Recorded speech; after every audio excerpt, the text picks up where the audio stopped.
Good morning dear students, welcome back. आज हम लोग एक नई यूनिट शुरू करने जा रहे हैं, that is properties of bulk matter.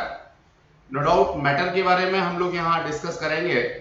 पीछे जो भी हम लोगों ने अभी तक क्लासेस ली हैं उनका बहुत ज़्यादा कंसर्न इसमें नहीं है, लेकिन ध्यान रहे मैकेनिक्स जो हम लोग कर चुके हैं उसकी ज़रूरत हमें समय समय पर पड़ती रहेगी, इसलिए उसमें कोई भी सेक्शन आप लोगों का ऐसा ना हो जो वीकर सेक्शन हो। तो आप लोगों को सारी चीज़ों को साथ साथ लेकर के चलना है। डियर स्टूडेंट्स, इस यूनिट की अगर हम बात करें तो काफ़ी लेंथी यूनिट है। ऑलमोस्ट 24 पीरियड्स हम लोगों के इसमें लग जाते हैं और इसकी जो वेटेज है अकॉर्डिंग टू सीबीएसई वो 12 मार्क्स की है। कितने मार्क्स की है डियर स्टूडेंट्स? 12 मार्क्स की इसकी वेटेज है। इसको हम लोग डिफरेंट एस्पेक्ट्स में डिस्कस करेंगे। जैसे हमारा एनसीईआरटी के अकॉर्डिंग चैप्टर नंबर 9 होगा जिसमें मैकेनिकल प्रॉपर्टीज की बात करेंगे सॉलिड्स के लिए। चैप्टर नंबर 10 होगा जिसमें हम मैकेनिकल प्रॉपर्टीज की बात करेंगे फ्लूइड्स के लिए। फर्दर फ्लूइड्स की बात करेंगे तो यहाँ liquid as well as gases दोनों ही हम लोगों को डिस्कस करने हैं।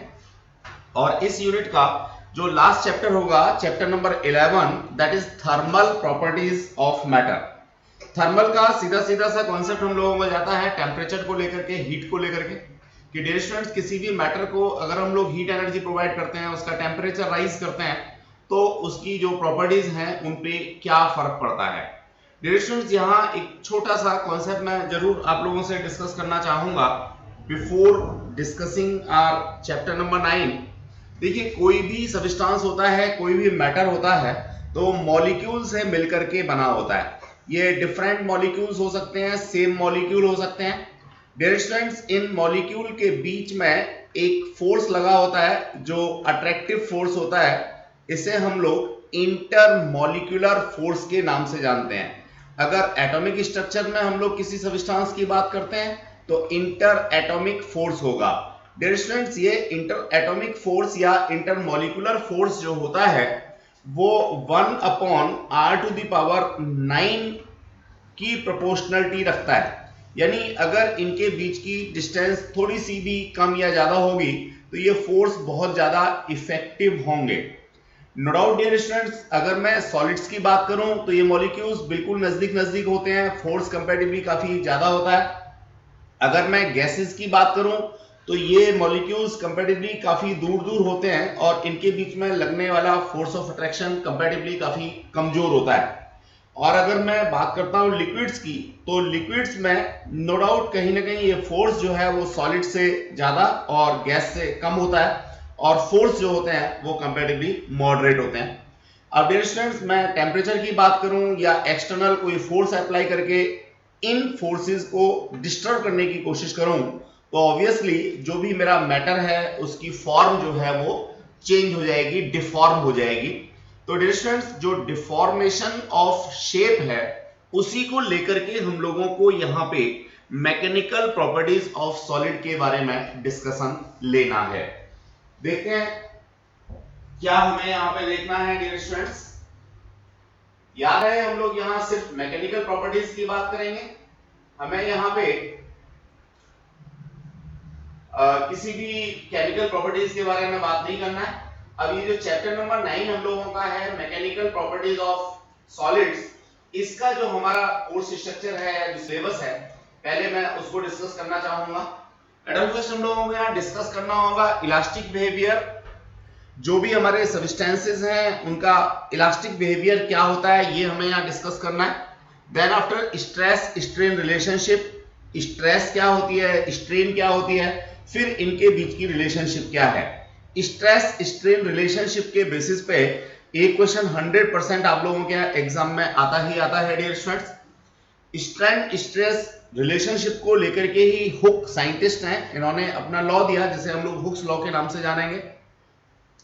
प्रोपोर्शनलिटी कांस्टेंट की बात करेंगे हम लोग, स्ट्रेस और स्ट्रेन के बीच में जो प्रोपोर्शनलिटी कांस्टेंट की बात करेंगे वो हमारा यंग्स मॉडुलस होगा, बल्क मॉडुलस होगा, as well as shear modulus होगा।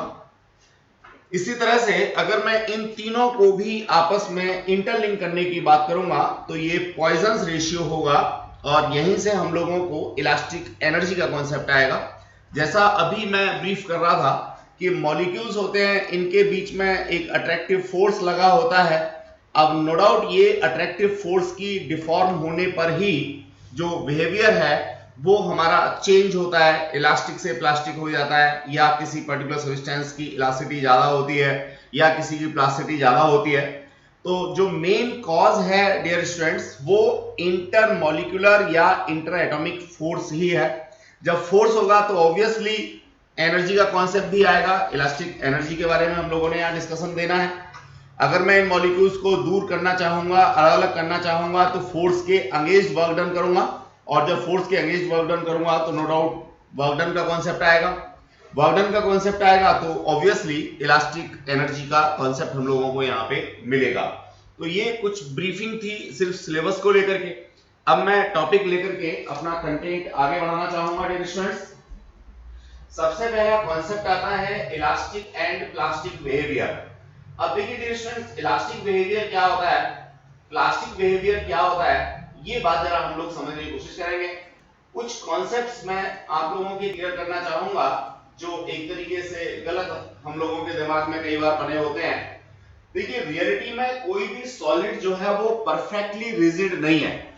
किसी भी सॉलिड बॉडी को अगर आप लेते हैं, जस्ट सपोज आपके पास कोई आयरन पीस है या व्हाटएवर सो आपकी बुक है, आप कहते हो ये सॉलिड है, लेकिन वो परफेक्ट रिजिड नहीं है। परफेक्ट रिजिड नहीं है इसका मतलब क्या है कि अगर मैं किसी सॉलिड बॉडी के ऊपर भी फोर्स अप्लाई करता हूं तो नो डाउट ये जो है किसी एक एक्सटेंट तक क्या हो जाती है, डिफॉर्म हो जाती है।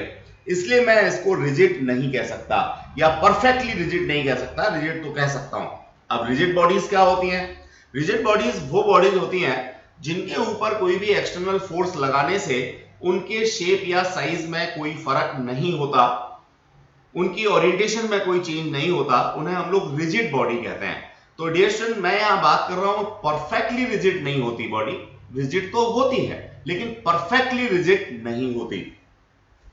डियर स्टूडेंट्स, आगे हम लोगों ने यहां पे एक्सप्लेन किया हुआ है कि सॉलिड्स जो है वो परफेक्ट रिजिड नहीं होते, they can be stretched, compressed and bent.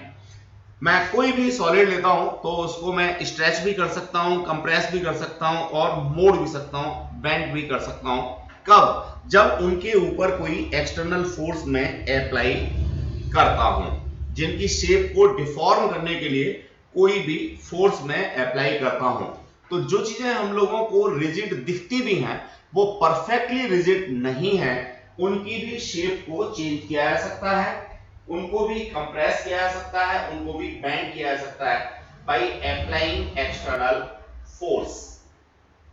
अब स्टूडेंट्स यहां पहला कॉन्सेप्ट आता है डिफॉर्मिंग फोर्स। देखिए डिफॉर्मिंग फोर्स को मैं बिल्कुल एक लेमैन लैंग्वेज में समझने की कोशिश करूं तो ये क्या है, किसी भी बॉडी की शेप या ओरिएंटेशन को डिफॉर्म करने के लिए, चेंज करने के लिए जो फोर्स अप्लाई किया जाता है उसे हम लोग डिफॉर्मिंग फोर्स कहते हैं। अब स्टूडेंट्स इसकी जो साइंटिफिक डेफिनेशन है, साइंटिफिक जो फैक्ट है वो जरा हम लोग यहां डिस्कस करना चाहेंगे। A force applied on a body neither free to move nor free to rotate. किसी बॉडी के ऊपर लगाया जाने वाला फोर्स जो ना तो बॉडी को ट्रांसलेशनल मोशन देता है ना ही बॉडी को रोटेशनल मोशन देता है, डिफॉर्मिंग फोर्स कहलाता है। यानी जो मैं बॉडी के ऊपर फोर्स लगाऊंगा वो ना तो उसको ट्रांसलेशनल मोशन प्रोवाइड कर पाएगा और ना ही वो उसको रोटेशनल मोशन प्रोवाइड करेगा। क्या करेगा? उसकी जो शेप है उसको डिफॉर्म करने की कोशिश करेगा, उसको चेंज करने की कोशिश करेगा। तो उसे मैं क्या कहूंगा? डिफॉर्मिंग फोर्स कहूंगा। डियर स्टूडेंट्स, यहां हम लोगों ने वही जो बिगिनिंग वाली डेफिनेशन है उसको मेंशन किया हुआ है, अगर आपके एग्जाम में आती है तो आप ये लिख सकते हैं, a force which changes the size और शेप। ऐसा कोई भी एक्सटर्नल फोर्स जो किसी बॉडी की साइज या शेप को चेंज करता है या करने की कोशिश करता है, डिफॉर्मिंग फोर्स कहलाता है। डियर स्टूडेंट्स, अब मैं बात करना चाहूंगा इलास्टिसिटी।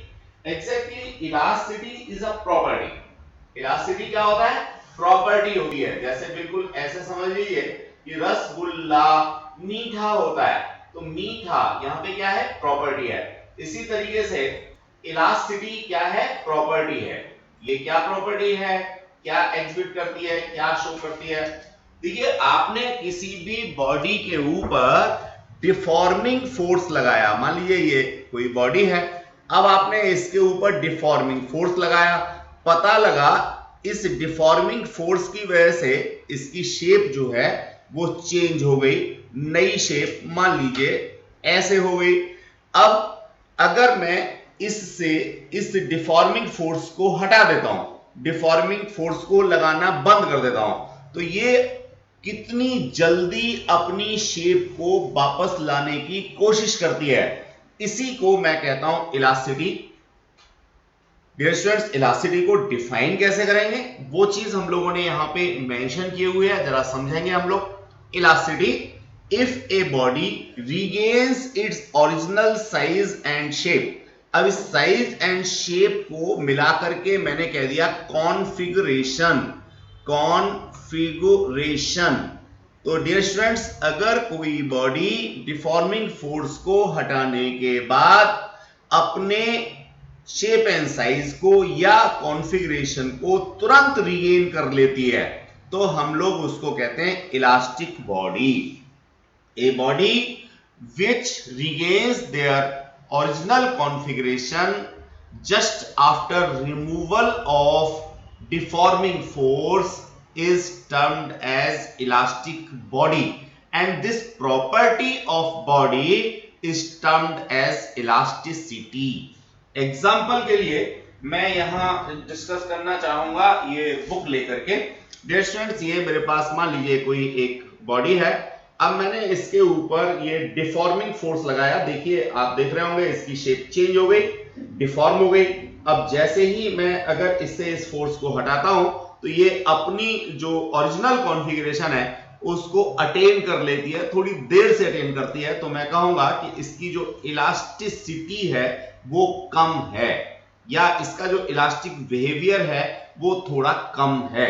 अगर ये तुरंत अपनी पोजीशन को, कॉन्फ़िगरेशन को, शेप को, साइज को रिगेन कर ले, तो मैं ये कहूंगा कि ये बॉडी ज्यादा इलास्टिक है या इस बॉडी की इलास्टिसिटी ज्यादा है। तो dear students, I hope so आपको इलास्टिसिटी समझ में आ गया होगा। अब मैं बात करना चाहूं perfectly elastic body. Dear students, ये जो परफेक्ट वर्ड है ये एक्चुअल में कुछ होता नहीं है, यूनिवर्स में कुछ भी परफेक्ट नहीं है, लेकिन फिर भी मैं यहां पे ये कहना चाहूंगा कि अगर कोई बॉडी अपने ओरिजिनल कॉन्फ़िगरेशन को कंप्लीटली एंड इमीडिएटली, तुरंत और पूरा का पूरा रिगेन कर लेती है, तो मैं उस बॉडी को परफेक्टली इलास्टिक बॉडी कह सकता हूं। लेकिन जनरली ऐसा होता नहीं है, कुछ बॉडी ऐसी हैं जो नियर टू परफेक्ट होती है या near to perfectly elastic body जिनको हम कह सकते हैं, just like a quartz fibre. Quartz no doubt अपने आप में एक आर्टिफिशियल कॉन्सेप्ट है जो हम लोग बनाते हैं, तो इसे हम परफेक्टली इलास्टिक बॉडी कह सकते हैं, quartz fibre. Dear students, then after I would like to discuss plasticity। देखिए इलास्टिसिटी का ऑलमोस्ट उल्टा क्या होता है, प्लास्टिसिटी होता है। Again plasticity is a property by virtue a body does not regain their original configuration after removal of deforming force। इसको थोड़ा सा और हम लोग लेंथी करेंगे तो क्या कह सकते हैं, if a body does not got its original size and shape, जिसको मैंने पहले साइज एंड शेप को दोनों को मिक्स करके क्या कह दिया था, मिला के क्या कह दिया था, configuration. Even after the removal of deforming force, यानी डिफॉर्मिंग फोर्स हटाने के बाद भी अगर कोई बॉडी अपनी साइज एंड शेप को रिगेन नहीं करती, तो हम लोग कहते हैं body is plastic and this property of body is termed as plasticity. Dear students, again perfectly plastic body, जैसा मैंने अभी आपको बताया था, nothing is perfect in universe, लेकिन फिर भी कुछ चीजें हैं जो अपनी ओरिएंटेशन या शेप को रीगेन करती ही नहीं है after removal of deforming force, तो हम उन्हें परफेक्टली प्लास्टिक बॉडी कह सकते हैं। अब डिफाइन की बात हम लोग करें तो बड़ी आसान सी है। If a body does not show any tendency, ये टेंडेंसी ही शो नहीं करती, does not show any tendency to regain its original size and shape even after removal of deforming force, termed as perfectly plastic body. Exam के लिए putty, putty समझते हैं, clay, जो clay होती है या पुट्टी होती है, नो डाउट वो परफेक्टली प्लास्टिक बॉडी का एक एग्जांपल हो सकती है। Then next one is paraffin wax. Paraffin wax भी हमारा डिफॉर्मिंग फोर्स के हटाने के बाद अपनी पोजीशन को, शेप को रिगेन करने की कोशिश नहीं करता। डियर स्टूडेंट्स, हम लोग इलास्टिसिटी पढ़ रहे हैं, प्लास्टिसिटी पढ़ रहे हैं, हम अपने घर में कोई एक ऐसा एग्जांपल देख सकते हैं जिसमें इलास्टिसिटी और प्लास्टिसिटी को हम लोग शो कर सकें? पीछे से एक बच्चा है, गोपाल वशिष्ठ, बहुत होशियार बच्चा है, बता रहा है। क्या बता रहा है? देखिए कितना अच्छे से इसने एनालाइज किया है। जब इसकी मम्मा आटा लगाती हैं, आटा गूंथती हैं, किसके लिए? कभी पूरी के लिए, कभी पराठे के लिए, कभी चपाती के लिए, कभी कभी तो गोलगप्पे भी बनाती हैं, तो जो उसका आटा है, गुथा हुआ आटा है, उसकी इलास्टिसिटी या प्लास्टिसिटी बिल्कुल डिफर होती है। डियर स्टूडेंट्स, अगर हम लोग बात करें नॉर्मल कंडीशन में, जो हमारा गोलगप्पे के लिए आटा लगता है या पूरी के लिए आटा करता है, that is comparatively less elastic, वो बहुत कम इलास्टिक होता है। आप अगर उसमें ऐसे उंगली से डिफॉर्म करके छोड़ देंगे तो वो या तो बहुत धीमे धीमे रीगेन करेगा या तो करेगा ही नहीं। अब इसका उल्टा, जो नॉर्मल चपातियां हम लोग रोजाना खाते हैं, हमारे घरों में बनती हैं, उसका जो आटा गूंथा जाता है वो कंपैरेटिवली मोर इलास्टिक होता है। आप इसमें एक फिंगर से अंदर की तरफ करके छोड़ दीजिए, यानी डिफॉर्मिंग फोर्स लगा के छोड़ दीजिए, तो वो अपनी पोजीशन को तुरंत ही रीगेन करने की कोशिश करता है। तो dear students, there is a very good example given by mister Gopal Vashishtha. He is a brilliant student, analysing capacity is very good. तो डियर स्टूडेंट, मैं समझ सकता हूं कि अब आपको इलास्टिसिटी और प्लास्टिसिटी का बिहेवियर जो है वो क्लियर हो गया होगा। डियर स्टूडेंट, देखिए इलास्टिसिटी और प्लास्टिसिटी जो कॉन्सेप्ट्स हैं, अगेन वो कैसे हैं? रिलेटिव हैं, मतलब एक दूसरे के रेस्पेक्ट में हम लोग कहेंगे तो ज्यादा अच्छी बात होगी। अब देखिए इलास्टिसिटी या प्लास्टिसिटी को कौन कौन से फैक्टर्स हैं जो अफेक्ट करते हैं। सबसे पहला है हैमरिंग एंड रोलिंग। मान लीजिए आपके पास में कोई सब्सटेंस है, आप उसको हथौड़े से क्या करते हैं? तोड़ते हैं, दैट इज हैमरिंग। या आप उसकी रोलिंग करते हैं, जैसे गन्ने का जूस निकालने के लिए आपने देखा होगा, गन्ने को दो रोलर के बीच में से बाहर निकाला जाता है, तो दैट इज रोलिंग। तो डियर स्टूडेंट्स, आप रोलिंग करते हैं। या दूसरा एग्जांपल भी ले सकते हैं रोड रोलर का, कि आपके यहाँ कहीं सड़क बन रही है तो उसके ऊपर एक रोलर चलाया जाता है, वो पार्टिकल्स को क्रश करके छोटे छोटे पार्टिकल्स में भी तोड़ देता है। इसी तरह से हैमरिंग भी आप देख सकते हैं। तो डियर स्टूडेंट, दोनों ही केसेस में जो इलास्टिसिटी है वो क्या होती है? बढ़ जाती है। जब आप किसी बॉडी को तोड़ के छोटा छोटा कर दोगे तो उसकी इलास्टिसिटी बढ़ जाएगी। बड़े ही इंपॉर्टेंट एस्पेक्ट है dear student, not only for CBSE. CBSE में तो जब आपके 1 मार्क्स वाले क्वेश्चन होते हैं उनके लिए सारी चीजें बहुत इंपॉर्टेंट हैं ही, साथ में जो कॉम्पिटिटिव एग्जाम है वहां भी ये सारे के सारे कॉन्सेप्ट्स बहुत ज्यादा आपके लिए जरूरी हैं। आपका बिल्कुल फंडामेंटल बेस क्लियर होना चाहिए। तो डियर स्टूडेंट, जब आप किसी बॉडी को तोड़ के छोटा छोटा बना देते हैं तो निश्चित रूप से उसकी जो इलास्टिसिटी है वो बढ़ जाती है। दूसरा है एनलिंग। देखिए पहले तो एनलिंग प्रोसेस क्या है इसी को हम लोग बताएं। आप लोगों ने एनलिंग का कॉन्सेप्ट पढ़ा होगा या तो एलम के केस में या तो फिर दाऊजी महाराज का प्रसाद खाया है? नहीं, जानते भी नहीं हो। चलो, मथुरा के पास में दाऊजी एक जगह है जहां मंदिर है, बड़ा सा काफी पुराना मंदिर है, भगवान कृष्ण और उनके बड़े भाई के लिए है। तो डियर स्टूडेंट्स, वहां जो प्रसाद लगता है वो लगता है चीनी के बड़े बड़े क्रिस्टल्स का, जिसको हम लोग कहते हैं मिश्री। तो डियर स्टूडेंट्स, जैसे आप लोग एलम के, फिटकरी के या कॉपर सल्फेट के बड़े बड़े क्रिस्टल्स बनाते हो केमिस्ट्री लैब में जाकर के, बिल्कुल वही प्रोसेस शुगर के लिए, चीनी के लिए यूज किया जाता है। आप घर में भी कर सकते हो, और बना हुआ लेके आना है तो दाऊजी के प्रसाद में मिलता है। डियर स्टूडेंट्स, इसमें हम क्या करते हैं, छोटे छोटे क्रिस्टल्स को मिला करके एक बड़ा क्रिस्टल बनाते हैं। तो एनलिंग प्रोसेस जो है आपकी समझ में आ गया होगा।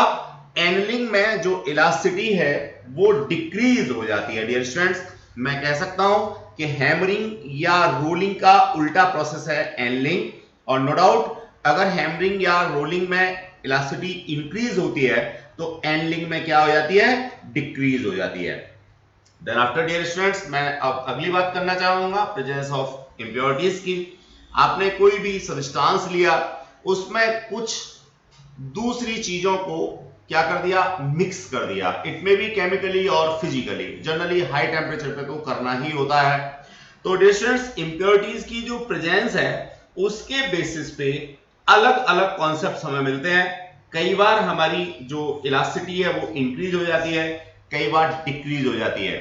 मैं एग्जांपल देना चाहूंगा आपको कि आपने कॉपर को आयरन के साथ में मिक्स किया, ठीक है, जिंक भी उसमें मिला दिया, तो आपको बन जाता है ब्रॉन्ज, पीतल। तो नो डाउट जो, या कांसा, तो कांसा और पीतल दोनों में सिर्फ रेशियो थोड़ा सा फर्क होता है इन चीजों का। तो डियर स्टूडेंट, इसकी जो इलास्टिसिटी है वो कंपैरेटिवली क्या हो जाता है, बढ़ जाती है। इसी तरह से मैं गोल्ड की बात करता हूं। देखिए, गोल्ड अगर आप प्योर गोल्ड लेते हैं तो उसकी इलास्टिसिटी कंपैरेटिवली काफी कम होती है, लेकिन अगर आप गोल्ड में एक सर्टेन प्रोपोर्शन में कॉपर मिला देंगे तो उसकी इलास्टिसिटी बढ़ जाएगी। तो आपको ये पता होगा या होना चाहिए कि जो गोल्ड के ऑर्नामेंट्स हम लोग यूज करते हैं वो ऑर्नामेंट्स प्योर गोल्ड के नहीं होते, उसमें हम लोग क्या करते हैं, कुछ परसेंटेज में कॉपर मिक्स करते हैं जिससे कि उसकी इलास्टिसिटी प्रॉपर हो जाए और वो आसानी से खराब ना हो। तो डियर स्टूडेंट्स, ये कॉन्सेप्ट था हमारा किसका, इंप्योरिटीज को मिक्स करने का। अब मैं इलास्टिसिटी के ऊपर टेम्परेचर के इफेक्ट के बारे में बात करूंगा। डियर स्टूडेंट, जनरली सब्सटेंसेस का टेम्परेचर बढ़ाने से जो मटेरियल्स की इलास्टिसिटी है वो डिक्रीज हो जाती है, कम हो जाती है। जैसे मान लीजिए आपने आयरन ले लिया, अब नॉर्मल टेम्परेचर पर आयरन की इलास्टिसिटी ज्यादा होगी, लेकिन जब हाई टेम्परेचर तक आप इलास्टिक को, इसको आयरन को हीट अप कर देंगे तो उसकी इलास्टिसिटी डिक्रीज हो जाती है। डियर स्टूडेंट्स, यहां भी एक एक्सेप्शनल केस है, इनवार। इनवार की जो इलास्टिसिटी है वो टेम्परेचर से इफेक्ट नहीं होती। आप इनवार का कोई भी टेम्परेचर ले जाएंगे तो उसकी इलास्टिसिटी उतनी ही बनी रहेगी। डियर स्टूडेंट्स, ये कुछ फैक्ट्स थे इलास्टिसिटी को लेकर के, कुछ इफेक्ट्स थे जो हम लोगों ने डिस्कस किए इलास्टिसिटी को लेकर के। अब मैं एक नया टॉपिक आप लोगों से शेयर करना चाहता हूं, that is stress. Dear students, ये स्ट्रेस जो हाइपरटेंशन वाला स्ट्रेस या डॉक्टर्स यूज करते हैं वो वाला नहीं है, थोड़ा सा फर्क है। क्या है स्ट्रेस, देखिए, नो डाउट अगर मैं डिफॉर्मिंग फोर्स के टर्म्स में बात करना चाहूं तो स्ट्रेस को ज्यादा अच्छे से समझ सकता हूं। यहां जो डिफाइन दे रखी है ऐसे तो मैं एक्सप्लेन करूंगा ही। आप ऐसे समझ लीजिए कि मान लीजिए आपके पास में ये एक कोई बॉडी है, इसको डिफॉर्म करने के लिए आपने ये कोई डिफॉर्मिंग फोर्स लगाया। नो डाउट इस डिफॉर्मिंग फोर्स को, ये तो एग्जैक्टली क्या है, फोर्स है, ठीक है। अगर मैं ऐसे कहूं फोर्स पर यूनिट एरिया तो इसे प्रेशर कह सकता हूं। अब इस प्रेशर को या डिफॉर्मिंग फोर्स को क्या करने के लिए, अपोज करने के लिए यूनिट सरफेस एरिया के थ्रू जो भी रीस्टोरिंग फोर्स लगेगा, यानी ये जब बॉडी एफर्ट करेगी उसे मैं क्या कहूंगा, स्ट्रेस कहूंगा। तो एग्जैक्टली डिफॉर्मिंग फोर्स का उल्टा होता है क्या रीस्टोरिंग फोर्स और डिफॉर्मिंग प्रेशर मैं यहां से समझने के लिए कह सकता हूं, इसका उल्टा होता है रीस्टोरिंग प्रेशर, या रीस्टोरिंग प्रेशर को ही मैं समझता हूं स्ट्रेस। तो डियर स्टूडेंट, बुक्स में आप लोगों को ना तो डिफॉर्मिंग प्रेशर वर्ड यूज मिलेगा, ना ही आपको रीस्टोरिंग प्रेशर मिलेगा। ये सिर्फ मैंने आपको समझाने के लिए वर्ड यूज किया है। उसी डिफॉर्मिंग प्रेशर के रिएक्शन को मैं कह सकता हूं स्ट्रेस, यानी क्या रीस्टोरिंग फोर्स सेटअप पर unit area, unit surface area में लगने वाला रीस्टोरिंग फोर्स क्या कहलाता है? स्ट्रेस कहलाता है। अब तो हमें कई सारी चीजें मिल गई, जैसे स्ट्रेस का formula, that is applied force upon area. Dear students, यहां बात समझनी होगी, ये अप्लाइड फोर्स कहूं मैं, इसको डिफॉर्मिंग फोर्स कहूं, नो डाउट इसके रिएक्शन को ही मैं यहां पे रीस्टोरिंग फोर्स कह रहा हूं। तो मुझे यहां अप्लाइड फोर्स जो है वो वेक्टर क्वांटिटी कंसीडरेशन में नहीं लेनी, मुझे यहां पे अप्लाइड फोर्स का जो रिएक्शन है, जिसको मैं रीस्टोरिंग फोर्स कहता हूं, वो कंसीडर करना है। लेकिन रीस्टोरिंग फोर्स को मेजर करना आसान काम नहीं है, इसलिए मैं क्या करता हूं, जो अप्लाइड फोर्स है या डिफॉर्मिंग फोर्स है, उसी को विदाउट डायरेक्शन यानी सिर्फ मॉड्यूलस उसका यहां पे कंसीडर कर लेता हूं, डिवाइड करता हूं यूनिट एरिया से, अल्टीमेटली मुझे क्या मिल जाता है? स्ट्रेस मिल जाता है। डियर स्टूडेंट्स, अब इसकी यूनिट्स की बात करें, डायमेंशनल एक्सिस की बात करें, तो फोर्स के लिए होता है MLT-2 और एरिया के लिए होता है क्या? L2। लिख लो M0 L2 T0, ठीक है ना। अब यहां पे भी 1 1 लिखना जरूरी तो है नहीं, लेकिन फिर भी आपका मन है तो आप लिख सकते हैं। चलो बड़ा ब्रैकेट भी लगा देते हैं जिससे किसी बच्चे को कंफ्यूजन ना हो। अब इसको सॉल्व करोगे तो क्या आ जाएगा? ये आ जाएगा M1 L-1 और T-2। तो डियर स्टूडेंट, ये हमारे पास डायमेंशंस आ गई किसकी? स्ट्रेस की। यहीं से हम लोग यूनिट की बात कर सकते हैं। तो फोर्स अपॉन एरिया यानी newton upon metre square, again that is pascal. जो प्रेशर की यूनिट है वही हमारी स्ट्रेस की भी यूनिट होगी। लेकिन डियर स्टूडेंट्स, इसको हम प्रेशर कभी भी नहीं कहेंगे, इसको हम लोग स्ट्रेस ही कहेंगे। तो आई होप सो आपको ये कॉन्सेप्ट समझ में आ गया होगा। अब मैं बात करना चाहूंगा टाइप्स ऑफ स्ट्रेस को लेकर के। डियर स्टूडेंट्स, जो हमारा डिफॉर्मिंग फोर्स है वो क्या कर सकता है, किस तरह से हमने अप्लाई किया है, इसी के बेसिस पे हम लोगों का टाइप्स ऑफ स्ट्रेस का कॉन्सेप्ट आता है। हम फोर्स को लंबाई बढ़ाने के लिए लगा सकते हैं, कंप्रेस करने के लिए लगा सकते हैं, वॉल्यूम चेंज करने के लिए लगा सकते हैं, एरिया चेंज करने के लिए लगा सकते हैं। तो डियर स्टूडेंट, जैसे जैसे हम लोग फोर्स अप्लाई करते हैं, वैसे वैसे हमारे स्ट्रेस के टाइप्स भी चेंज हो जाते हैं। तो मैं उन्हीं को यहां डिस्कस करना चाहूंगा टाइप्स ऑफ स्ट्रेस के अंदर। सबसे पहला है टेंसाइल स्ट्रेस। देखिए, कोई भी ऐसा डिफॉर्मिंग फोर्स जो लेंथ ऑफ बॉडी को इंक्रीज करने के लिए अप्लाई किया जाता है। मान लीजिए आपके घर में कपड़े सुखाने के लिए कोई भी तार बंधा हुआ है, उसके ऊपर आपने बहुत सारे कपड़े डाल दिए, सुखाने के लिए डाल दिए, गीले गीले कपड़े हैं, उनका कंपैरेटिवली वेट भी बहुत ज्यादा है, तो क्या होगा? तार में एलोंगिनेशन हो जाएगी, तार नीचे की तरफ झुक जाएगा। समझ रहे हैं डियर स्टूडेंट्स? तो उस स्थिति में जो डिफॉर्मिंग फोर्स है वो किस लिए होगा? लेंथ बढ़ाने के लिए होगा। उसी के करस्पॉन्डिंग जो तार है वो रिस्टोर करने की कोशिश करेगा, करने की कोशिश करेगा, तो उसके अंदर जो स्ट्रेस डेवलप होगा उसे हम लोग टेंसाइल स्ट्रेस के नाम से जानते हैं। अब डिफाइन जो एग्जाम में लिखनी है, length of the body increases in the direction of the deforming force, it is also known as longitudinal stress. कौन सा बच्चों? लंबाई बढ़ाने के लिए लगाया गया stress, that is longitudinal stress या टेंसाइल स्ट्रेस।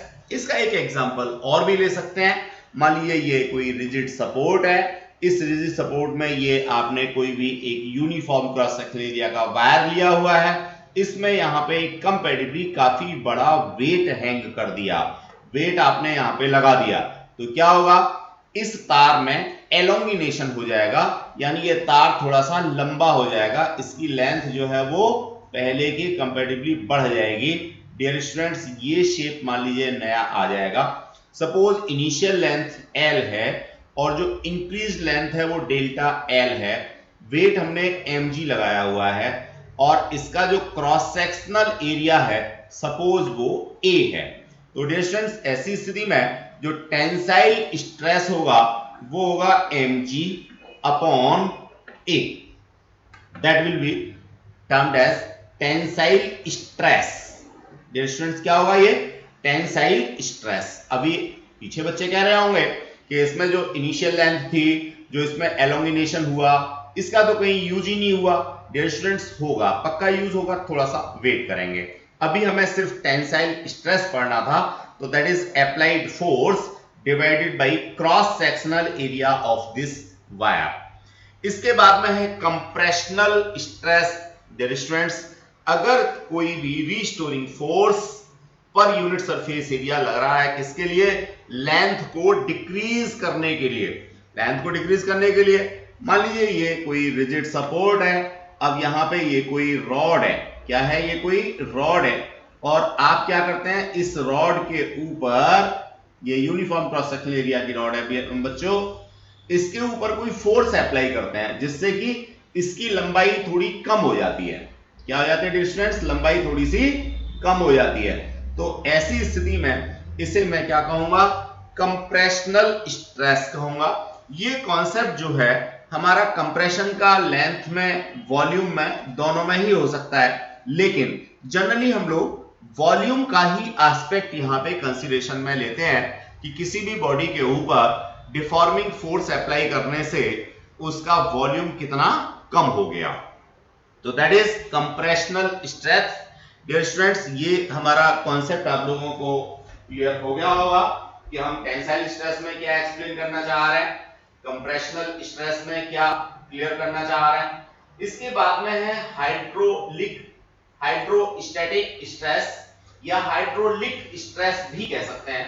देखिए, हाइड्रोलिक स्ट्रेस में क्या होता है, नो डाउट यहां पे तो वॉल्यूम ही कम होगा, पक्का।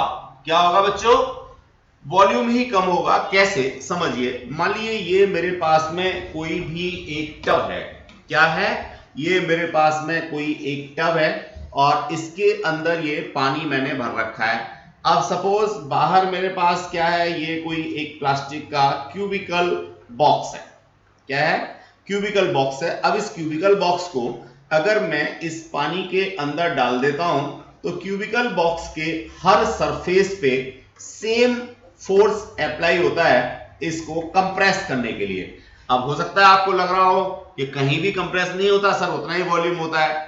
उसका रीजन ये है कि आपने टब लिया है, यहाँ पे जो प्रेशर है वो बहुत ज्यादा नहीं है। लेकिन आप सोचिए, आपने वो देखी थी क्या, गजनी, नहीं देखी थी, देखी थी गजनी, अच्छा वो कौन सा था, गजनी द अटैक, ऐसी कुछ मूवी आई थी जिसमें वो सबमरीन को बहुत ज्यादा डीप में ले जाता है तो उसके कंप्रेस होने के चांसेस बहुत ज्यादा हो जाते हैं। एक ऐसी कुछ मूवी आई थी, कौन सी आई थी, जोर से बोलो बच्चे, गाजी। हाँ गाजी, सॉरी मुझे थोड़ा सा गलत नाम याद था, वो गजनी नहीं गाजी। तो डियर स्टूडेंट, ज्यादा डीप में जब हम जाते हैं तो इतना ज्यादा प्रेशर हो जाता है किसका, हाइड्रोस्टैटिक, हाइड्रोस्टैटिक फॉर वाटर। तो जनरली वाटर अबंडेंट है, बहुत ज्यादा मिलता है हम लोगों को, इसलिए कोई भी फ्लूइड होगा, कोई भी लिक्विड होगा, हम लोग इसको हाइड्रोस्टैटिक स्ट्रेस के नाम से ही जानते हैं। तो यहाँ पे डियर स्टूडेंट्स क्या होगा, ये यूनिफॉर्म फोर्स जो है वो ऑल पॉसिबल साइड से लगेगा। ऐसी स्थिति में जो भी हमारा स्ट्रेस का कॉन्सेप्ट आएगा, फोर्स अपॉन एरिया का कॉन्सेप्ट आएगा, that will be termed as hydrostatic stress या हाइड्रोलिक स्ट्रेस, दोनों ही बात आप लोग कह सकते हैं। कंप्रेसिव स्ट्रेस भी आप इसको कह सकते हैं वॉल्यूम के केस में, लेकिन चूंकि यहाँ पे लिक्विड का कॉन्सेप्ट आता है तो हम इसको एक स्पेसिफिक नेम देते हैं, hydrostatic stress. Then after tangential और शियरिंग स्ट्रेस। डियर स्टूडेंट्स, ये एग्जांपल बुक वाला जो भी मैंने लिया था, इसमें क्या किया था, बुक को डिफॉर्म करने के लिए टेंजेंटियल फोर्स लगाया था मैंने। जब टेंजेंटियल फोर्स लगाया था तो इसकी शेप जो है वो इस तरीके से चेंज हो गई थी, यानी इसका जो एंगल है उसमें चेंज हुआ था। क्या एंगल में चेंज हुआ था। तो डियर स्टूडेंट्स, ऐसा कोई भी डिफॉर्मिंग फोर्स जो टेंजेंटियल लगाया जाता है उसका जो इफेक्ट आएगा उसको हम लोग क्या कहते हैं, टेंजेंटियल या शियरिंग स्ट्रेस के नाम से जानते हैं। अगेन स्ट्रेस बोले तो फोर्स पर यूनिट एरिया। तो यहां टेंजेंटियल फोर्स भी जो मैं ले रहा हूं इसको मेरे को पर यूनिट एरिया के ही कॉन्सेप्ट में कंसीडर करना है। तो मेरे को शियरिंग स्ट्रेस या टेंजेंटियल स्ट्रेस का कॉन्सेप्ट मिलेगा। I hope so dear students, ये स्ट्रेस के कॉन्सेप्ट्स आपको सारे क्लियर हो गए होंगे। अब मैं बात करूंगा स्ट्रेन की। देखिए, इनमें कंफ्यूज नहीं होना। स्ट्रेस अगर कॉज है तो स्ट्रेन उसका इफेक्ट है। स्ट्रेस अगर कॉज है, restoring force per unit area है, तो उसका इफेक्ट क्या है, स्ट्रेन है।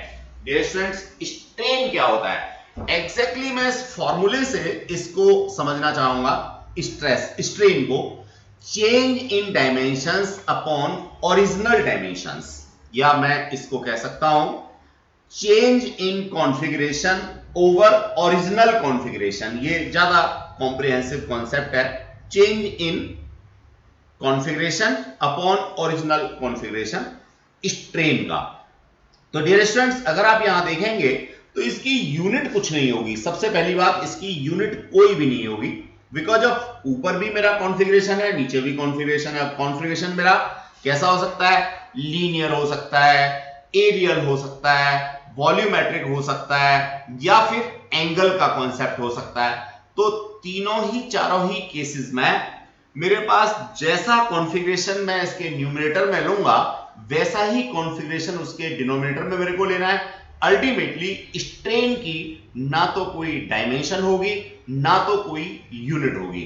अगर डायमेंशन की बात होगी तो that must be m0, l0, t0, और यूनिट भी कोई नहीं होगी। अब यहां टाइप्स ऑफ स्ट्रेन की बात हम लोग करेंगे। डियर स्टूडेंट्स, इसको हमने लिख भी रखा है, no units and no dimensions. Types of strain की बात करेंगे।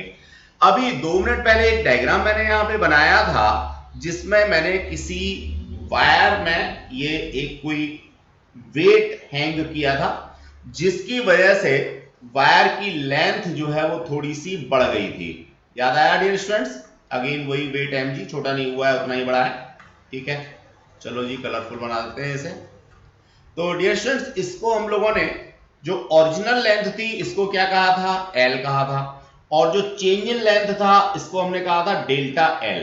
तो नो डाउट अगर मैं यहां डेल्टा L ओवर L करता हूं, that is change in configuration, that is original configuration. अगर कॉन्फ़िगरेशन में लेंथ है तो change in length over original length. अगर मैं इसे लेता हूं तो ये मेरा कहलाएगा लॉन्गिट्यूडनल स्ट्रेन, यानी लेंथ में होने वाले चेंज की वजह से, that is longitudinal strain. No doubt unit of length, no doubt यहां पे आगे जो मेरे पास लॉन्गिट्यूडनल स्ट्रेन है उसका कोई यूनिट नहीं होगा, कोई भी उसका डायमेंशन एनालिसिस नहीं होगा। तो आई होप सो आपको लॉन्गिट्यूडनल स्ट्रेन क्लियर हो गया होगा, जो कि डेल्टा L ओवर L के बराबर होता है। डियर स्टूडेंट्स, थोड़ा सा आगे बढ़ना चाहेंगे हम लोग। आगे हमारा कॉन्सेप्ट आएगा वॉल्यूमेट्रिक स्ट्रेन का। अभी हम लोगों ने गाजी जो सबमरीन थी उसको समुद्र में नीचे डिप किया था, बहुत गहराई में ले गए थे, तो उसके वॉल्यूम में चेंज हो गया था या हो सकता था। तो that is change in volume divided by original volume must be termed as what, volumetric strain. तो dear students, again volumetric strain के लिए भी कोई डायमेंशन एनालिसिस या यूनिट नहीं होगी। शियर स्ट्रेन, अब इसको थोड़ा सा हम लोग यहां पे समझना चाहेंगे डियर स्टूडेंट। जो हमारा अभी टेंजेंटियल या शियरिंग स्ट्रेस का कॉन्सेप्ट था उसी से इफेक्टेड ये हमारा शियरिंग स्ट्रेन का कॉन्सेप्ट आएगा। ये जरा देखिए, ये मेरे पास कोई भी सॉलिड बॉडी, इसके ऊपर मैंने एक टेंजेंटियल फोर्स लगाया तो tangential force divided by cross sectional area is shearing stress. Shearing stress. अब शियरिंग स्ट्रेस का इफेक्ट क्या हुआ, देखिए पहले यहां पे ये एंगल जो था इस कॉर्नर पे एग्जैक्टली 90 डिग्री था, लेकिन जैसे ही मैंने इस पे टेंजेंटियल स्ट्रेस या शियरिंग स्ट्रेस लगाया तो ये एंगल अब 90 नहीं है, 90 से कुछ फर्क हो गया। तो that is change in angle over initial angle. Again angle upon angle आएगा डियर स्टूडेंट्स, तो आप कह सकते हैं देयर इज नो यूनिट। अब देखिए इस चीज को हमने यहां फॉर्मूले की फॉर्म में कैसे लिखा है, relative displacement between two parallel planes divided by distance between parallel planes, यानी जो चेंज इन एंगल है उसको हम लोगों ने आर्क अपॉन रेडियस के टर्म्स में लिखा है। मैं यहां पे आपको एक्सप्लेन करना चाहूंगा। मान लीजिए ये इनिशियल शेप मेरी ये है डियर स्टूडेंट्स, अब इस इनिशियल शेप के ऊपर फोर्स लगाने से, डिफॉर्मिंग फोर्स लगाने से ये इसकी फाइनल शेप बन गई, ये इसकी फाइनल शेप बन गई। अब हुआ क्या, ये वाला एंगल यहां पे क्या हो गया, चेंज हो गया, चेंज इन एंगल ये हो गया। पहले एंगल ये रेड वाला था, अब ये नया वाला बड़े वाला एंगल हो गया। तो चेंज इन एंगल कितना हुआ, ये वाला हुआ। अब इस चेंज इन एंगल को मैंने आर्क अपॉन रेडियस के टर्म में लिखा। इसको मैं लिखा relative displacement between two parallel planes. ये नीचे वाला और ऊपर वाला ये दोनों क्या है, पैरेलल प्लेन्स हैं। अब इस पे डिफॉर्मिंग फोर्स लगाने से इसमें रिलेटिव चेंज क्या है, ये आर्क, जिसको मैं यहां पे समझाने के लिए कह रहा हूं, upon distance between parallel plates, ये दोनों पैरेलल प्लेन्स के बीच का डिस्टेंस है, जिसको मैंने क्या कहा था अभी, रेडियस कहा था। तो डियर स्टूडेंट्स समझने की बात है, इसको आर्क अपॉन रेडियस के टर्म्स में आप समझ सकते हैं। इस एंगल की बात आपने करनी है, या आप इसे एग्जैक्ट फॉर्म में लिख सकते हैं, relative displacement between two parallel planes divided by distance between parallel planes. तो इस तरीके से हम लोगों को मिल जाता है क्या, शियर स्ट्रेन, जिसका कॉज क्या होता है, शियरिंग स्ट्रेस या टेंजेंटियल स्ट्रेस। आई होप सो ये टर्मिनोलॉजी आपको क्लियर हो गई होगी डियर स्टूडेंट। जैसा आप सबको पता है, जो पहली क्लास हम लोगों की होती है उसमें टर्मिनोलॉजी ही मेन होती है, नए नए टर्म्स ही हम लोगों को सीखने होते हैं। अब ये ध्यान रखिए, पूरे चैप्टर के अंदर, पूरी यूनिट के अंदर इन वर्ड्स का बार बार यूज होगा। अगर इसमें कहीं कोई कंफ्यूजन है, इलास्टिक बॉडी क्या होती है, प्लास्टिक बॉडी क्या होती है, एग्जांपल्स इसलिए दिए जाते हैं जिससे आप सेल्फ रियलाइज कर लो, बिहेवियर में आपकी समझ में आ जाए चीजें। फिर उसके बाद में स्ट्रेस कितने टाइप की होती है, स्ट्रेन कितने टाइप की होती है, कौन सी क्यों होती है, किसका इफेक्ट किसके ऊपर होता है, ये सब सारी पिक्चर क्लियर होगी। तो आगे चैप्टर में बहुत छोटी छोटी सी बातें बचती हैं, वो हमारी बड़े आराम से क्लियर हो जाती हैं डियर स्टूडेंट्स। मैं आगे बढ़ाता हूं अपने कंटेंट को। नेक्स्ट कॉन्सेप्ट है इलास्टिक लिमिट। देखिए डियर स्टूडेंट्स, हर चीज की एक लिमिट तो होती ही है। आपने किसी बॉडी के ऊपर डिफॉर्मिंग फोर्स लगाया, अब डिफॉर्मिंग फोर्स लगाने से उसके कॉन्फ़िगरेशन में चेंज हुआ, होता चला गया।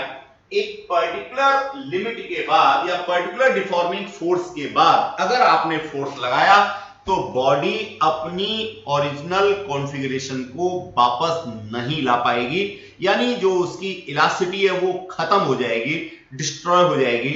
That is termed as elastic limit. तो डियर स्टूडेंट्स, अब इलास्टिक लिमिट को मैं यहां साइंटिफिक लैंग्वेज में देना शुरू करूंगा, या एग्जाम में कैसे लिखना है ये बताना शुरू करूंगा। देखिए पहले मैंने प्रोसेस समझाया, फिर डिफाइन दी है। तो प्रोसेस जो मैंने अभी समझाया है कि किसी बॉडी के ऊपर डिफॉर्मिंग फोर्स लगा रहे हैं, वो डिफॉर्मिंग फोर्स लगाने के बाद, हटाने के बाद में अपनी पोजीशन को रीगेन कर लेती है, लेकिन एक certain value of deforming force के बाद वो अपनी ओरिजिनल कॉन्फ़िगरेशन को रीगेन नहीं कर पाएगी, यानी अपनी जो इलास्टिसिटी है, जो उसका इलास्टिक बिहेवियर है, उसको भूल जाएगी, उसका इलास्टिक बिहेवियर खत्म हो जाएगा। उसी मैक्सिमम वैल्यू को, डिफॉर्मिंग फोर्स की उसी मैक्सिमम वैल्यू को हम लोग इलास्टिक लिमिट के नाम से जानते हैं। तो मैं इसको यहां एक बार रीड करके बताता हूं आपको। If A sufficiently large force is suspended from the wire, it found that the wire does not regain its original length। Dear students, हमने यहाँ कॉन्फ़िगरेशन की बात की थी। अब कॉन्फ़िगरेशन को यहाँ पे हमने क्या कर दिया, एक पर्टिकुलर केस लेंथ वाले में कंसीडर कर लिया। मैं समझाता हूं। मैंने यहाँ पे ये डिफॉर्मिंग फोर्स लगाया, अब नो डाउट ये लेंथ बढ़ गई, डिफॉर्मिंग फोर्स हटाया, वापस चली गई। लेकिन अगर मैं यहां पे डिफॉर्मिंग फोर्स काफी बड़ा लगा देता हूं तो इसमें एलोंगिनेशन हुआ, लेकिन अब अगर मैं इस एलोंगिनेशन के बाद इस वेट को हटा देता हूं, ये वेट यहां से निकाल देता हूं, तो ये वापस अपनी पोजीशन को रीगेन नहीं कर पाती। तो इस फोर्स की, उस मैक्सिमम फोर्स की वैल्यू जिसके बाद ये वापस नहीं हो पाती, क्या कहलाती है? इलास्टिक लिमिट कहलाती है। अब इलास्टिक लिमिट की एग्जैक्ट डेफिनेशन जो एग्जाम में लिखनी है, the maximum stress within which the body regains its original size and shape. बार बार ये साइज एंड शेप कह रहा है, हम एक ही वर्ड से काम खत्म कर देते हैं, configuration. Maximum value of stress within which body regain its original configuration after removal of deforming force is called elastic limit. Elastic limit is the maximum value of stress. ध्यान रहे, deforming force हम बार बार कह रहे हैं, लेकिन deforming force per unit area हम लोगों को कंसीडरेशन में लेना है। तो dear students, elastic limit is the maximum value of stress up to which a body behaves elastic, यानी अपनी पोजीशन को वापस रिगेन कर लेगी। अगर इससे ज्यादा स्ट्रेस हमने लगाया तो वो इलास्टिक नहीं रहेगी, वो प्लास्टिक बन जाएगी, यानी अपने ओरिजिनल कॉन्फ़िगरेशन को अटेन नहीं करेगी। That is a concept regarding to elastic limit. अब बात हम लोग करना चाहेंगे Hooke's law and modulus of rigidity की। डियर स्टूडेंट्स, हुक्स लॉ क्या है? हुक जो है वो साइंटिस्ट है। इन्होंने क्या किया था? इन्होंने बेसिकली स्ट्रेस और स्ट्रेन के बीच में एक ग्राफ प्लॉट किया था, और जो भी प्रोपोर्शनलिटी कांस्टेंट आया था, या जो भी प्रोपोर्शनलिटी का कांसेप्ट आया था, उसी को इन्होंने कुछ नाम दिए जिनको हम लोग मॉड्यूलस के नाम से जानते हैं। अभी मैं पहले हुक्स लॉ की बात करना चाहूंगा, फिर मॉड्यूलस ऑफ इलास्टिसिटी की बात करना चाहूंगा। देखिए, stress is directly proportional to strain, यानी जितना ज्यादा स्ट्रेस आप लगाओगे उतना ही ज्यादा स्ट्रेन इसमें डेवलप होगा। अगर मैं प्रोपोर्शनलिटी को इक्वल टू में कन्वर्ट करता हूं तो एक कांस्टेंट मेरे को डालना पड़ता है। गेटिंग द कॉन्सेप्ट और नॉट? इसी कांस्टेंट को मैं नाम देता हूं मॉड्यूलस ऑफ इलास्टिसिटी का। अगर मैं यहां हुक्स लॉ की डिफाइन की बात करूं तो it's a very simple, within elastic limit, ये पहली कंडीशन है, इलास्टिक लिमिट के अंदर अंदर stress is directly proportional to strain, thus within the elastic limits is termed as Hooke's law. Hooke's law क्या डिफाइन करता है? Hooke's law ये कहता है कि within elastic limit stress के डायरेक्टली प्रोपोर्शनल होती है स्ट्रेन। छोटी सी बात, within elastic limits stress directly proportional होती है स्ट्रेन के, that is called as Hooke's law. अब जो प्रोपोर्शनलिटी कांस्टेंट है, इसको हम लोग मॉड्यूलस ऑफ इलास्टिसिटी के नाम से जानते हैं। ये डिफरेंट टाइप का हो सकता है, देखते हैं जैसे जैसे हमने भी स्ट्रेस और स्ट्रेन पढ़े थे डिफरेंट टाइप के, उन्हीं के बेसिस पे मॉड्यूलस ऑफ इलास्टिसिटी का कांसेप्ट भी हमको मिलेगा। डियर स्टूडेंट्स, ये एक ग्राफ हम लोगों ने बनाया, लोड अप्लाइड यानी स्ट्रेस आप कह सकते हैं नीचे, और ऊपर एक्सटेंशन, एक्सटेंशन को हम लोग स्ट्रेन कह सकते हैं। लोड अप्लाइड को मैं यहां पे स्ट्रेस से कंपेयर कर सकता हूं, और एक्सटेंशन को मैं स्ट्रेन से कर सकता हूं। नो डाउट इन दोनों के बीच में ग्राफ बनाया विद इन इलास्टिक लिमिट। ये कैसा आएगा? स्ट्रेट लाइन आएगा। जब तक ये स्ट्रेट लाइन आएगा तब तक मैं कहूंगा हुक्स लॉ वैलिड है, और जैसे ही ये स्ट्रेट लाइन से डेविएट हुआ तो मैं कहूंगा हुक्स लॉ अब वैलिड नहीं है। यहां से मॉड्यूलस की बात हम लोगों ने की, तो stress upon strain equals to a constant which is termed as modulus of elasticity या कोफिशिएंट ऑफ इलास्टिसिटी। हम इसको दोनों नाम से जानते हैं, that is may be termed as modulus of elasticity और may be termed as coefficient of elasticity. No doubt its value depends on the nature of material of the body and manner in which it is deformed. देखिए, अभी हम बात कर रहे थे मिस्री की, दाऊजी महाराज के प्रसाद की। तो डियर स्टूडेंट्स, हमने किस एंगल से फोर्स अप्लाई किया है मिस्त्री के ऊपर, इस बात के ऊपर डिपेंड करेगा कि उसकी इलास्टिसिटी क्या है, उसमें डिफॉर्मेशन कितनी होती है। तो पर्टिकुलर एंगल से वो तुरंत टूट जाता है, और अगर पर्टिकुलर एंगल के अलावा आपने दूसरे किसी एंगल से फोर्स लगाया तो वो नॉर्मली नहीं टूटता, बहुत हार्ड होता है। इसी तरह से डियर स्टूडेंट्स, जब हम लोग अपने दांतों के अंदर ले जाकर के उसको च्यू करने की कोशिश करते हैं, काटने की, क्रश करने की कोशिश करते हैं, तब भी हमें ये ध्यान रखना होता है कि अगर हमने एक पर्टिकुलर एंगल में ले जाकर के उसके ऊपर फोर्स अप्लाई नहीं किया अपने दांतों के थ्रू, तो हमारे दांत टूट सकते हैं, लेकिन वो जो मिस्त्री का क्रिस्टल है वो नहीं टूटता। तो डियर स्टूडेंट, डेली बिहेवियर में भी बहुत ज्यादा यूज है इन सब चीजों का, या हम इसको उल्टा पढ़ सकते हैं, उल्टा कह सकते हैं कि डेली बिहेवियर में जो चीजें हैं उन्हीं को हम लोगों ने लैंग्वेज की फॉर्म में लिखा है, और दो लैंग्वेज हमारे पास होती हैं, एक इंग्लिश होती है, एक मैथमेटिक्स होती है, और फिजिक्स बन जाती है। तो कुछ नहीं है फिजिक्स, जो बिहेवियर में हम लोग देख रहे हैं, महसूस कर रहे हैं, उसी को हमने इंग्लिश में लिखा है या उसी को हमने मैथमेटिक्स की हेल्प से लिखा है, तो हमारी फिजिक्स की बुक्स बन जाती हैं। इसके अलावा कुछ भी नहीं होता डियर स्टूडेंट्स।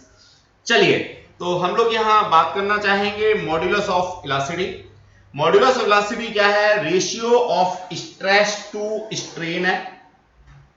अब जैसा स्ट्रेस वैसे ही स्ट्रेन हम लोगों को यहां पे कंसीडर करनी होगी। एक बात विशेष रूप से ध्यान रखनी है, चाहे वो हुक्स लॉ हो या मॉड्यूलस ऑफ इलास्टिसिटी की बात हो, वो विद इन इलास्टिक लिमिट होना चाहिए। इलास्टिक लिमिट के बाहर कुछ भी नहीं। इलास्टिक लिमिट के बाहर ये सारे कॉन्सेप्ट जैसे हुक्स लॉ है या मॉड्यूलस ऑफ इलास्टिसिटी है, ये सब कॉन्सेप्ट कुछ है ही नहीं, ऐसे मान लीजिए।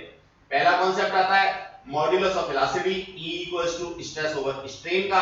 अब यूनिट की बात हम करेंगे तो स्ट्रेन की तो कोई यूनिट होती नहीं है, इसका मतलब मॉड्यूलस ऑफ इलास्टिसिटी की वही यूनिट्स होंगी जो यूनिट स्ट्रेस की होती हैं। अब डियर स्टूडेंट्स, सबसे पहला कॉन्सेप्ट आता है Young's modulus of elasticity. Generally हम लोग इसको कैपिटल वाई से डिनोट करते हैं, बिकॉज ऑफ यंग जो है वो साइंटिस्ट हैं, ये जवान तो खैर रहे ही होंगे अपने समय में, लेकिन यंग इनका नाम था। तो exactly Young's modulus denoted by y is equals to longitudinal stress over longitudinal strain. तो डियर स्टूडेंट्स, लॉन्गिट्यूडनल स्ट्रेस क्या होता है? Force upon area, that is deforming force, that is per unit area, divided by longitudinal strain, नाम से पता लग रहा है लेंथ के according, that is delta L over L. तो इस तरह से मेरे को यंग्स मॉड्यूलस का कॉन्सेप्ट मिल जाता है। अब इसकी डायग्राम तो मैं 2-3 बार बना चुका हूं, बाकी यहां पे भी हमने डायग्राम बना रखा है, इसी को एक बार और एक्सप्लेन कर देते हैं डियर स्टूडेंट्स। ये देखिए, ये हमने जानबूझ के यहाँ पे थोड़ा क्रॉस सेक्शनल एरिया शो करने की कोशिश की है, जिससे कि स्ट्रेस बताते समय फोर्स अपॉन एरिया को दिखा सकें। बाकी ये हमारा लॉन्गिट्यूडनल का केस है, तो क्रॉस सेक्शनल एरिया नेग्लिजिबल होगा और लेंथ इसकी फाइनाइट होगी। तो that is here dear student, L is original configuration, delta L is deformed length, A is area, force is applied. अब डायमेंशंस और यूनिट्स की बात करें तो again nothing to be do here. Young's modulus की dimensions वही होंगी जो प्रेशर की होती हैं या स्ट्रेस की होती हैं। तो I hope so dear students, ये सारी की सारी बातें आप लोगों को क्लियर हो गई होंगी यंग्स मॉड्यूलस तक। अब stress strain curve for metallic wire, that is most important aspect, जो आपके एग्जाम में 100% आता ही आता है, किसी भी फॉर्म में आ जाए। तो इसे हम लोग नेक्स्ट क्लास में शुरू करेंगे। ये सारी टर्मिनोलॉजी आप लोग पढ़ के रखिएगा, सारी चीजें आपको समझ में आ गई होंगी तो ही आगे की चीजें आपकी समझ में आएंगी, अदरवाइज तो आपको पता ही है कि सारा का सारा फिर रोड मेमोरी में डालोगे, रोड मेमोरी में डालोगे तो फिजिक्स नहीं चल पाएगी। फिर एक बार मैं क्लियर कर देना चाहूंगा डियर स्टूडेंट्स, 11th में कंपैरेटिवली काफी ज्यादा मेहनत है। अगर ये मेहनत सही से कर लोगे तो 12th में बहुत ज्यादा कुछ नहीं बचता, और ये इंटीग्रेटेड कोर्स है। 11th में जो किया उसी के बेसिस पे 12th होना है। तो मेरा अपना ऐसा यहाँ पे मानना होता है कि हमें एक ही क्लास, एक ही स्कूल, एक ही टीचर के साथ में 11th 12th दोनों करने चाहिए, वरना तो कुछ एस्पेक्ट जो 11th में हो गए वो 12th में कई बार लैग कर जाते हैं, जो 12th में हो गए 11th में लैग कर जाते हैं। तो डियर स्टूडेंट, जितनी भी चीजें हम लोगों ने की हैं इन सबको प्रॉपर्ली आप लोग कर लेंगे बाकी की बात करेंगे नेक्स्ट क्लास में। Thanks a lot.